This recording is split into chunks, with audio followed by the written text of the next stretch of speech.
My Steam library has been getting pretty large, just like many people over these years having a Steam account. I've been buying games on Steam sale. I've been receiving games as gifts. Some of these games, pretty dumb games. Now, I don't know where my friends get the idea to send me these stupid games. This is not something I would ever do to them. It's a weird thing to do, but I guess it's also great to have free games, right? Anyway, I decided that what I'm going to do is go through my Steam library, picking games at random, and start a review series on it. Just my first opinion on games that I've picked up. I don't even remember what any of these games are for the most part. It's been years. I don't know why I have them. So I'm going to go to this website, and I'm going to let it generate a game at random for me, and that is how I'm going to continue to pick out my games. Now, I'm only going to stick with the games that I've never played before. If I've seen the game or played it before, I'm going to skip and go to the next one. So let's see what the first game comes up as. And we get Wizardry 8. Alright, I've never played this. I do know a little bit about it. It's an old school RPG. I believe it's going to be a pretty long game, so let me install it and I will take a look at it. So while I install the game here, I'm just going to take a look at the reviews. See, we got a very positive review on Steam. That's a good sign. And if we scroll down, don't have anything too exciting. One guy here says the combat is like laxatives, and another one says it is the best CRPG of all time. So let me see for myself. So once I launched the game, I saw you have to create a party of 6. Now you have your choice to use pre-created characters, or you can make your own, and obviously that's way more fun. So I'm just going to create my characters. You give them skills, attributes, you give them an appearance, a name, and then you have to pick a personality, a voice for every character. There will be many implements of destruction at my disposal, yeah? Yeah, this seems right. So once I create my party of 6, I'm going to take my buddy Wizardry here and start the game. But there is some danger involved, so I have brought you along as protection. And he's dead. Great, so thankfully that was the only cutscene we have to endure this whole game. So here we are crashed on a beach just outside the opening dungeon with the 6 characters I created, which also happened to be the only people that survived the crash, so that was actually kind of convenient, huh? So this first combat here, I'm noticing these monsters are moving really slow. So I went ahead and found a way to speed things up a bit. There's a mod out there that makes some enemies here move way faster and attack instantly. So it vastly improves the gameplay.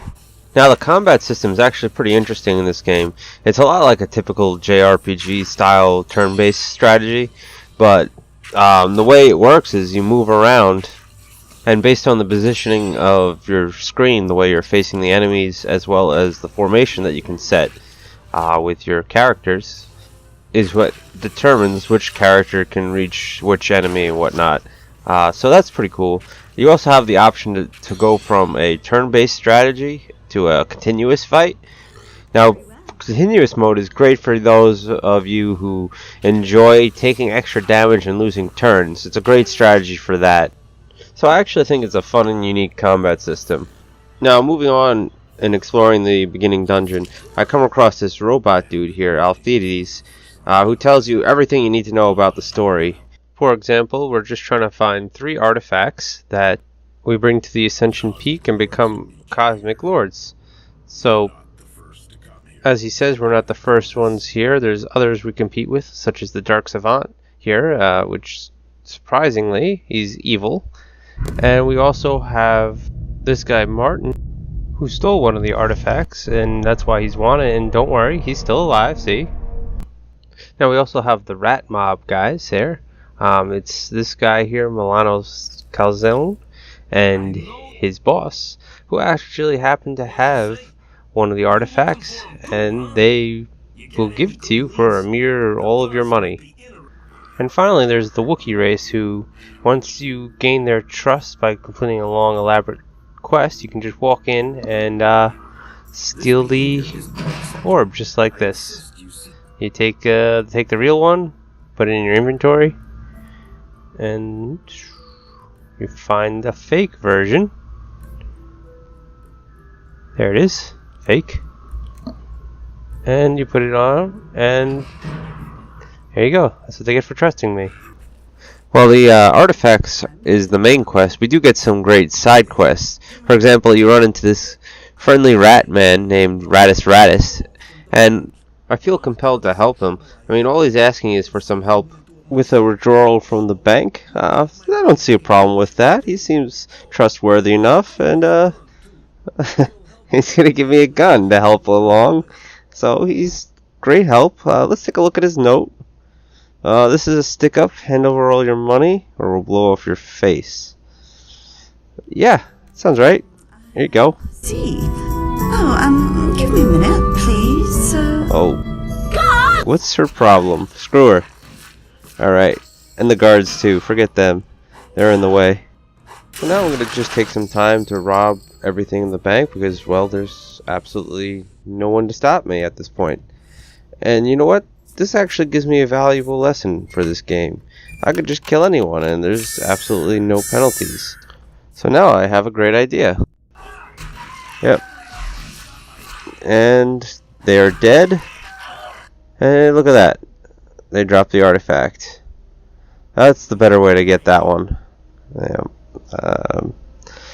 It's the way I do it, at least. But we also have those RPG elements, you know, the ones where you just look around and you can't find anything, and then all of a sudden you realize this pillar right here is an interactive item on the map, which hasn't been the case all game. Why would I realize that?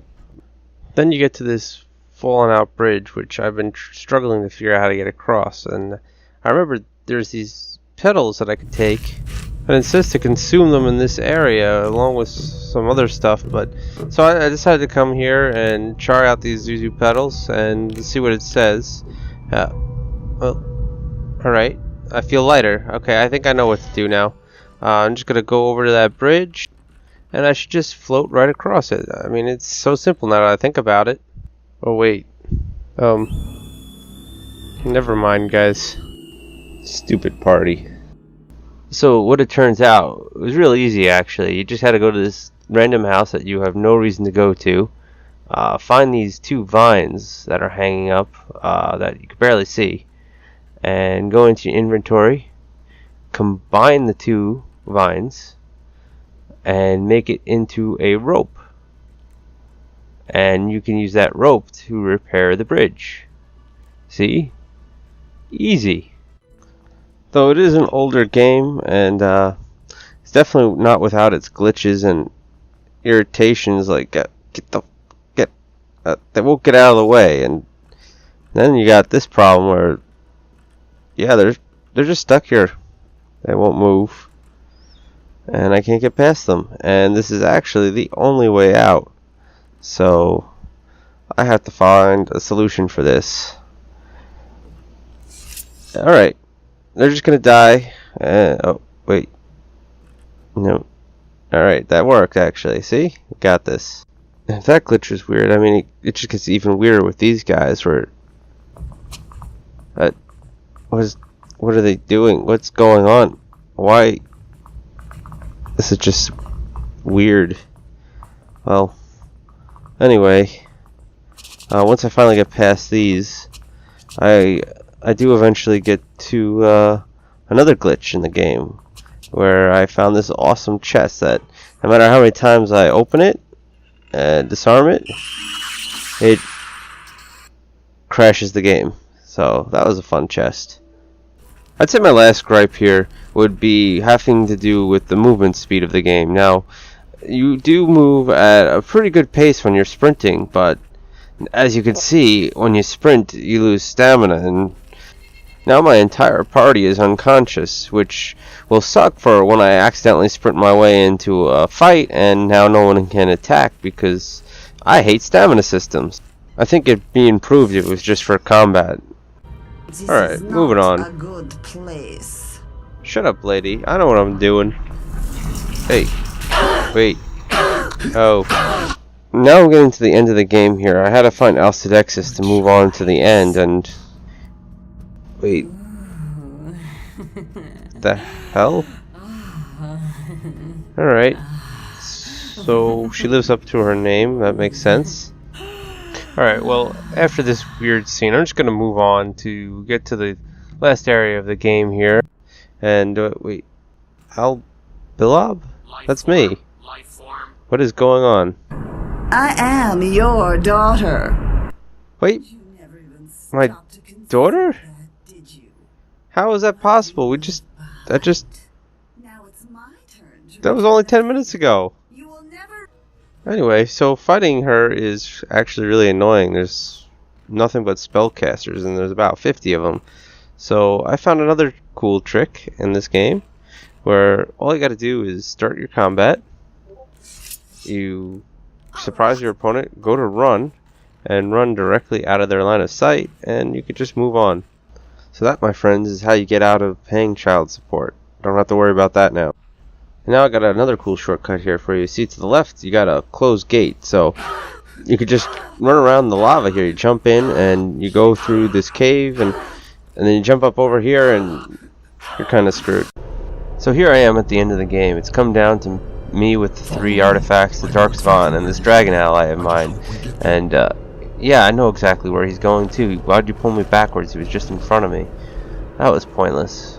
Well, anyway, we're moving on to the end of the game here. We just go through this portal, and through the other side, you come out to the Cosmic Circle, the end point of the game, where the Cosmic Lords are, but you soon find out they have gone, and it's time for new Cosmic Lords. So basically, you come down with your final clash with the Dark Savant. You have a few choices of different endings, where it basically just asks you what you want to do after you watch some story, and you have a battle with the Dark Savant. So, overall, I would say this was actually a pretty fun game.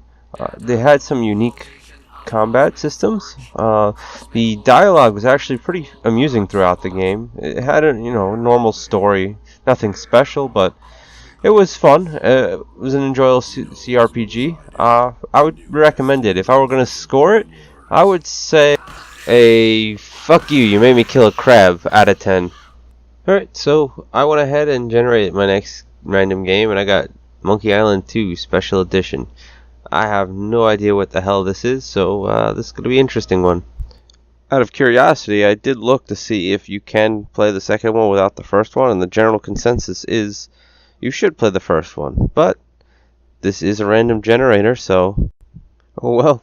I guess we'll just go into the second one and see how it goes. Anyway, thank you all for watching my very first attempt at editing a video myself here. I hope you all enjoyed it, and I will see you soon for my second video.